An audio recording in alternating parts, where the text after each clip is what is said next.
Assalamualaikum warahmatullahi wabarakatuh. Angkernya Tegal Salahan.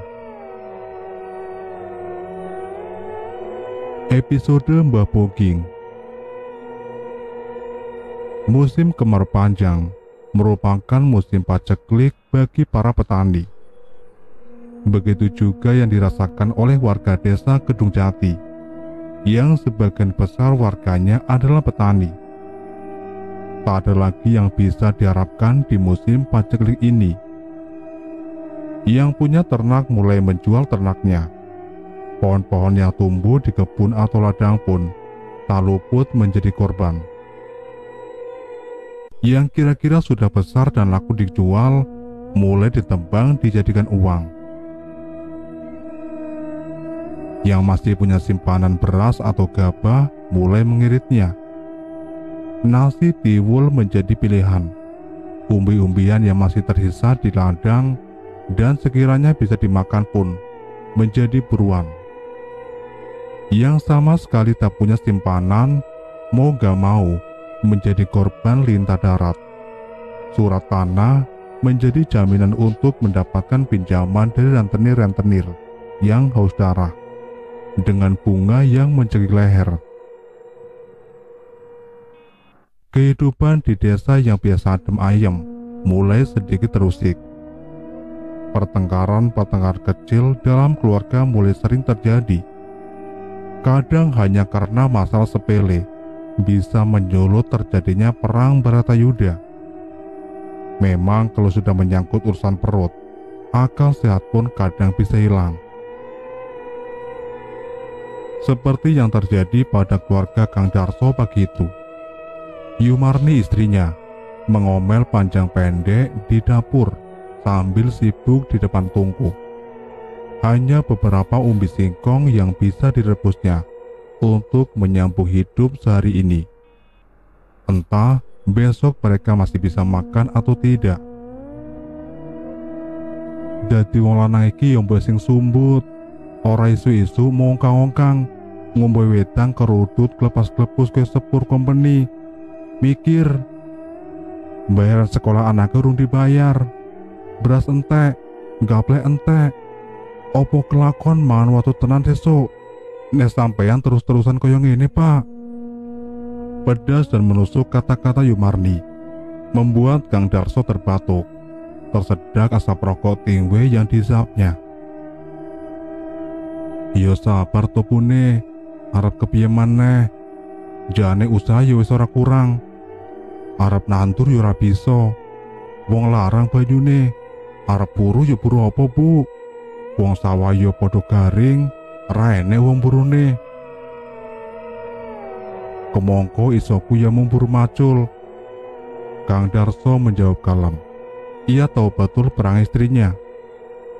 Jika emosi ditangkapi dengan emosi, wah, bisa jadi perang besar. Bisa-bisa panci dan penggorengan mendarat di kepala. Sabar, kena dipangan pak. Mboyo metu-metu kono lo. Golek opo to sing kena dipangan, sing kena gue nyambung urip. Ora mau kluntar-kluntur kaya piti mati tolong ngono kuwi. Iya bune, mengko tak nyoba metu. Kang Darso mengecap sisa teh tanpa gula di cangkir kalengnya. Apa anu bune? Sesuk wedhus sekae dilongoni ae. Sesuk ora kliwon to, sing loro kowe nyang pasar. Diculke duit bune. Ora keneng go bayar sekolah Supri to. Turahane keneng go nempur beras. Sakarepmu pak, wedhus-wedhusmu kuwi nek arep boyo dol ya dolen. Ya wes, aku tamunya Tegal dhisik. So pengerti nyandung rezeki ning dalan. Kang Darso mengambil arit dan caping yang tersangkut di dinding anyaman bambu.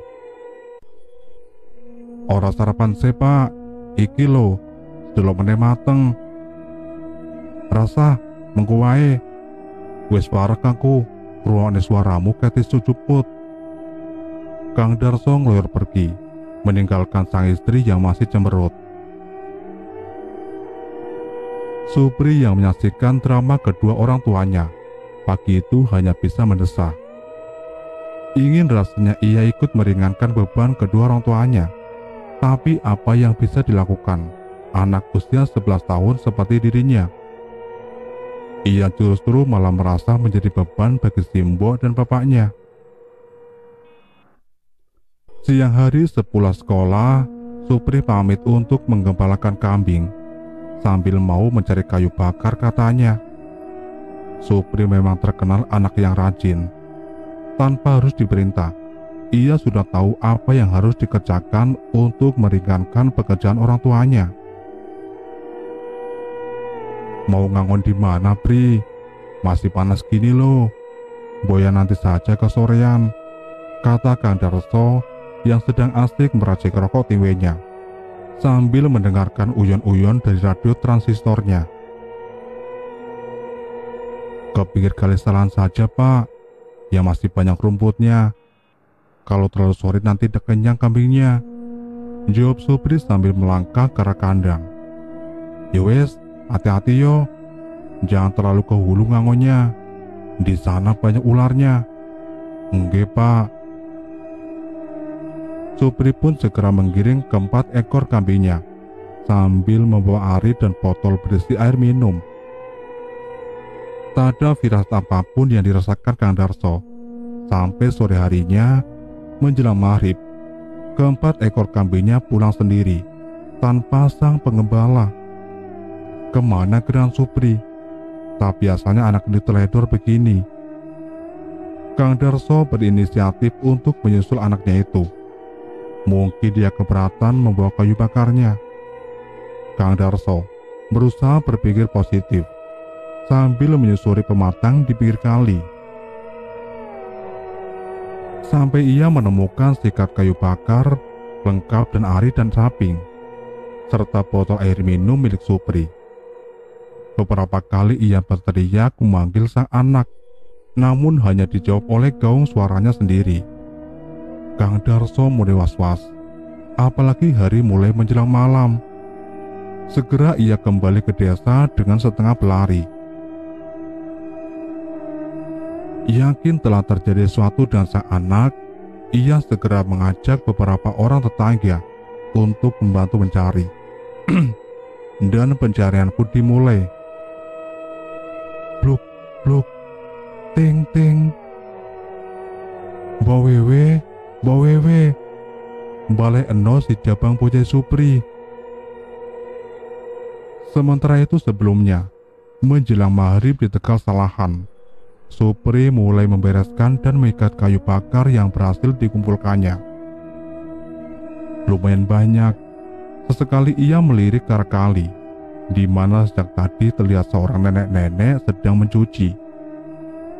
Nenek itu juga sudah selesai mencuci dan bersiap untuk pulang. Namun ia sepertinya agak kepayahan membawa 2 ember berisi cucian basah yang nampak berat. Timbul rasa kasihan di hati Supri. Ia pun mendekati sang nenek dan menawarkan bantuan. Meski awalnya si nenek menolak, toh akhirnya kedua ember itu telah terpindah tangan ke Supri. Sedang sang nenek hanya mengekor di belakangnya. Ya, Supri berniat mengantarkan si nenek sampai ke rumahnya. Soal kambing-kambingnya tak perlu dikhawatirkan. Mereka sudah hafal jalan pulang. Dan tanpa digiring pun, kambing-kambing itu akan segera pulang dengan sendirinya. Begitu azan maghrib terdengar. Nenek yang mengaku bernama Mbak Boging itu ternyata warga Kedung Sono. Rumahnya tak begitu jauh dari Tegal Salahan. Sampai di rumah sang nenek, kembali rasa kasihan hinggap di hati Supri. Rumah si nenek, keadaannya sangat memprihatinkan. Rumah kecil yang kesemuanya terbuat dari bambu itu sudah terlihat usang, miring dan hampir roboh. Lebih pantas untuk disebut gubuk daripada rumah. Ternyata masih ada orang yang lebih miskin dari keluargaku, batin Supri. Setelah meletakkan ember cucian di teras rumah si nenek, Supri pun pamit pulang. Si nenek sempat menawarkan segelas air dan beberapa singkong rebus. Namun dengan halus, Supri menolak. Hari hampir menjelang maghrib. Kalau tidak segera pulang, bisa habis kena omelan simboknya yang galaknya nauzubillah. Akhirnya, sebagai rasa terima kasih, si nenek memberikan sepotong kunyit kepada Supri. "Ah, apalagi nih? Buat apa kunyit sepotong begini?" batin Supri. Namun untuk menenangkan hati sang nenek, Supri pun menerima kunyit itu dan dimasukkannya ke dalam saku celana. Akhirnya, sambil bersiul kecil, Supri meninggalkan rumah si nenek. Ada sedikit rasa bahagia menyelusup dalam hatinya. Bisa sedikit membantu sesama. Sampai di pinggir kali Salahan, Supri sedikit terkejut. Kayu bakar yang tadi diikatnya sudah tak ada. Arit, caping, dan botol air minum juga ikut raib. Apa mungkin dicuri orang? Tapi siapa yang kurang kerjaan mencuri kayu bakar? Di musim kemarau begini, mustahil rasanya orang sampai mencuri hanya untuk mendapatkan sekat kayu bakar. "Ah, sudahlah, besok saja aku cari," batin Supri. Hari semakin gelap. Tak baik berlama-lama di tempat ini. Supri kembali melangkah menuju ke arah jalan pulang. Sementara di desa Kedung Jati, kabar menghilangnya Supri segera menyebar. Pencarian terus dilakukan sehari, 2 hari, sampai hari ke-7 pencarian tak kunjung membuahkan hasil. Orang-orang pun mulai menyerah. Kang Darso dan Yumarni juga pasrah. Menurut kepercayaan setempat, jika sampai hari ke-7 anak yang hilang di Gundul Wewe tak ditemukan, maka sudah dipastikan anak tersebut akan hilang selamanya. Supri pun itu dianggap sudah mati. Warga sepakat mengadakan pengajian untuk mendoakannya. Badai Isya, orang-orang berkumpul di rumah Kang Darso, dipimpin oleh Pak Modin. Pengajian pun dimulai, diiringi suara tangisan Yumarni yang seolah tiada henti. Supri yang baru pulang dari rumah Mbah Boging tersentak mendengar suara pengajian dari arah rumahnya. Siapa yang meninggal? Simbo? Bapak? Ah, tidak mungkin. Tapi... Bapak, Simbo! Tangis Supri pun pecah. Diiringi jeritan panjang, bocah itu berlari menerobos masuk ke dalam rumah. Semua orang yang hadir itu tersentak kaget. Yumarni segera menghambur, memeluk dan menciumi sang anak. Kang Darso bersujud mengucap syukur. Pak Modin pun sejenak menghentikan pengajiannya. Supri pun ditanggap. Kemana saja selama 7 hari pergi tanpa pamit. Supri kaget. Dia merasa hanya pergi sebentar, tak sampai setengah jam ke rumah Mbah Boging. Kenapa orang-orang bilang sampai 7 hari? Mendengar nama Mbah Boging disebut, terhenyaklah semua yang hadir di situ. Siapa yang tak kenal nama itu? Nama lain dari Wewe Gombel, penghuni Tegal Salahan. Dengan sigap, Pak Modin segera mengambil tindakan. Setelah membaca doa-doa, ditelitinya sekujur tubuh Supri. Tak ada luka sedikit pun. Aman, pikir Mbak Modin. Lalu Pak Modin bertanya, apakah di sana Supri dikasih makan atau minum? Supri hanya menggeleng. Memang ia ditawari minum dan singkong rebus, tapi ia menolak. Pak Modin tersenyum. Bagus, katanya. Kalau Supri sampai di sana sempat makan atau minum, pasti anak itu tak akan pernah kembali. Supri pun ingat dengan potongan kunyit sebesar ibu jari yang diberikan oleh si nenek dan menunjukkannya ke Pak Modin. Tapi anehnya, bukan kunyit yang Supri pegang, tapi sepotong emas seukuran ibu jari. Benar-benar emas asli, berkilauan terkena sorot lampu. Ya sudah, ini rezekimu nak, kata Pak Modin. Alhamdulillah, Gema ucap syukur berkumandang di rumah Kang Darso. Yumarni kembali memeluk dan menciumi anak semata wayangnya itu. Rezeki memang bisa datang dari mana saja dan kapan saja. Bila Tuhan sudah berkehendak, tak ada yang tak mungkin di dunia ini. Episode Wedon. Malam ini Mbah Mo dapat giliran lab atau mengairi sawah. Saat musim kemarau untuk lab memang digilir untuk mencegah rebutan air antar para petani. Musim kemarau memang susah untuk mendapatkan air. Air yang mengalir di kalen atau saluran irigasi itu sangat kecil. Bahkan terkadang tidak ada sama sekali. Tak heran kalau terkadang ada yang cekcok perang mulut, bahkan ada yang sampai baku hantam hanya gara-gara rebutan air untuk mengairi sawah. Karena itulah akhirnya kegiatan lab ini digilir. Jam 2 malam, Mbah Mo sudah berada di dam atau bendungan Kalibagor. Dari dam inilah air dialirkan melalui kalen untuk kemudian dialirkan ke sawah-sawah warga.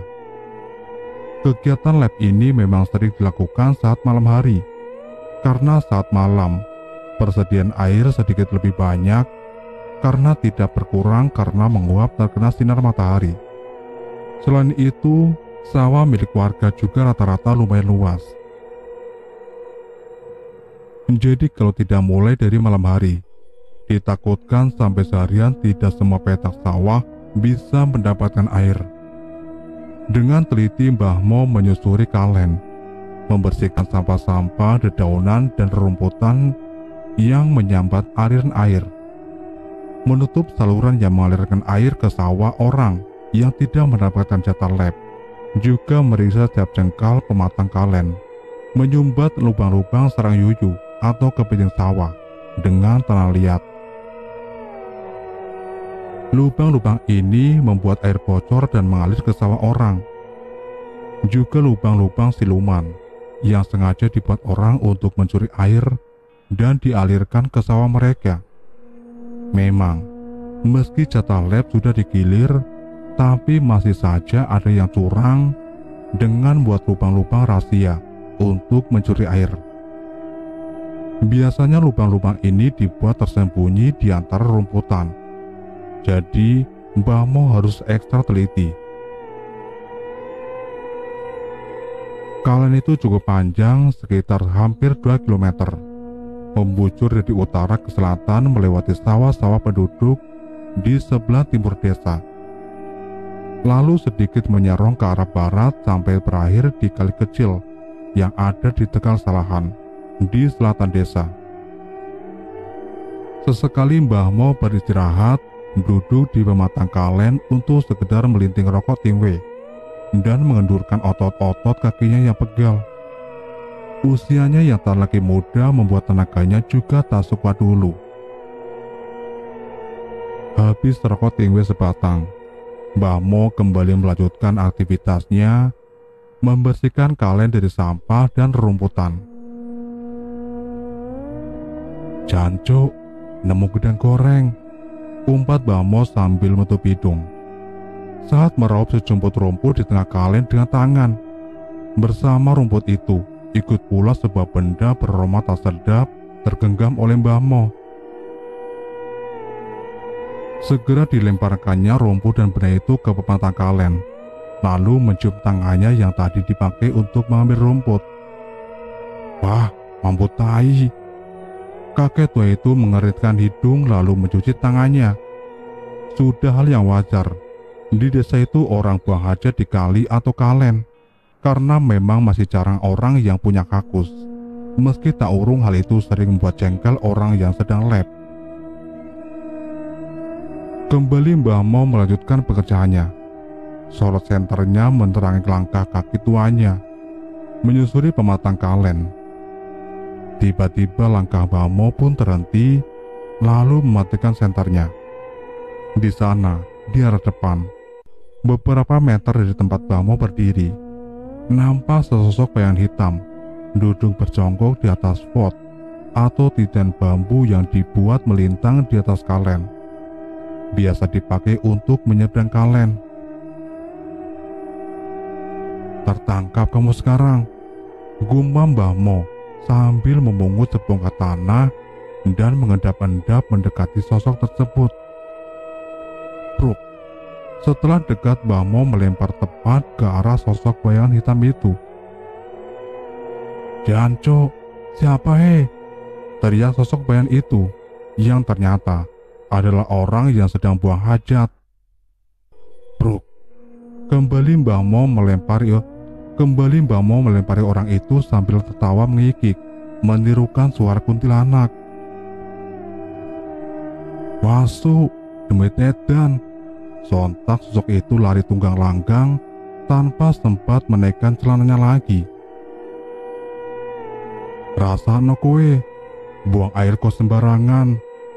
Mbah Mo terkekeh menahan tawa, lalu melanjutkan lagi pekerjaannya. Belum lama Mbah Mo berjalan, langkahnya kembali terhenti. Senternya diserotkan ke rerumputan di depannya. Seekor ular sebesar lengan tangan, tubuh belang hitam kuning, merayap menyeberangi pematang kalen. "Wah, enek oyot liwat.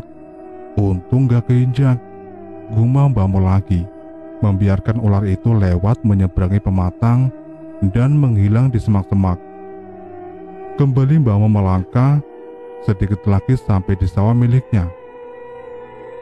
Tiba-tiba, terdengar seekor anak kucing nampak berusaha payah mencoba memanjat naik ke atas pematang kalen. Bulunya yang kelabu nampak basah dan tubuhnya menggigil kedinginan. "Wah, kasihan sekali Cemengki." "Pus, pus." Mbah Mo mengambil anak kucing itu dan menggendongnya. Ia berniat untuk membawanya pulang. Kebetulan sudah lama cucunya ingin memelihara kucing. Akhirnya sampailah Mbah Mo di sawah miliknya. Ia tersenyum puas sambil menyorotkan senternya ke setiap penjuru sawah. Beberapa petak sawah terkena air. Dari kalen air mengalir deras masuk ke sawahnya. Hari hampir pagi, Mbah Mo berniat untuk pulang sebentar, sekedar untuk menikmati cangkir teh hangat di rumah, sebelum nanti kembali melanjutkan pekerjaannya. Sambil menggendong anak kucing yang tadi ia temukan, Mbah Mo berjalan pelan menuju ke arah desa. Enaknya dingin-dingin dikelonin. Sebuah suara menghentikan langkah Mbah Mo. Kakek tua itu selingat-selinguk mencari sumber suara, namun ia tak menemukan apapun.